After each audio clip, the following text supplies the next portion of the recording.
పవన్ కళ్యాణ్ మీద మీ అభిప్రాయం ఏంటి? మాకు వ్యక్తిగతంగా చాలా ఇష్టం అండి. ఎందుకు? మాది గిరిజన ప్రాంతం అన్న. మాకు వచ్చేసరికి ఇప్పటి వరకు ఏ రోడ్లు ఏం లేవు. చాలా రోడ్లని చాలా బాగా వేసారు. మా శ్రీకాకుళం అనగా, మా మన్యం జిల్లా అనగా మా సైడ్ అయితే బాగానే ఉందన్న. సో పవన్ కళ్యాణ్ వచ్చాక రోడ్లు పడ్డాయి అక్కడ? పడ్డాయన్న.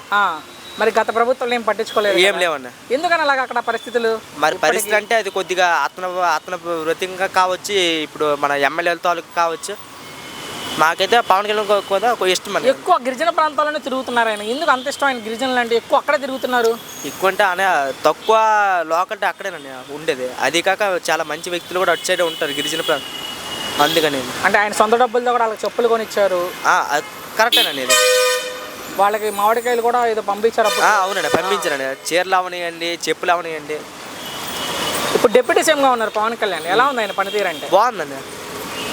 ఎక్కడ కనబడతలేదు పవన్ కళ్యాణ్ అంటే? అతను వృత్తి అంటే చిన్నప్పటి నుంచి సినిమాలో తన వృత్తి. ఇప్పుడు మీ వృత్తి మాకుంటుంది, మా వృత్తి మాకు ఉండొచ్చు. కానీ తన చిన్నప్పటి నుంచే తన వృత్తి సినిమాలు. రాజకీయం కాకుండా సినిమాలు అన్నీ తీసేవాడండి. ఇప్పుడు అతను రాజకీయాలకు వచ్చాయి కాబట్టి తన సొంత డబ్బులతో ఖర్చు పెడుతున్నారు. చాలా ప్రజలను పట్టించుకోకుండా సినిమాలు చేసుకుంటున్నారు. అది ఎవరన్నారండి? వైసీపీ వాళ్ళు. అలా ఎన్నో బోల్డ్ అంటారండి. ఇప్పుడు మాకైతే మాత్రం ఇతను వచ్చాక బాగుందండి. టీడీపీ అవని కూటమి అవని చాలా బాగుందండి. మరి ఏంటి భవిష్యత్తులో ఎలా ఉండబోతుంది పవన్ కళ్యాణ్ ప్రస్థానం అంటే మీ ఉద్దేశంలో? 2029 అయితే పవన్ కళ్యాణ్ రావచ్చు అనుకుంటున్నాను నేను. అంటే ముఖ్యమంత్రిగానా? ఏ నమ్మకంతో చెప్తున్నా బ్రదర్? అన్నా ఇప్పుడు ఉప ముఖ్యమంత్రిగా ఉన్నప్పుడు ఇన్ని మంచి చేస్తున్నాడు.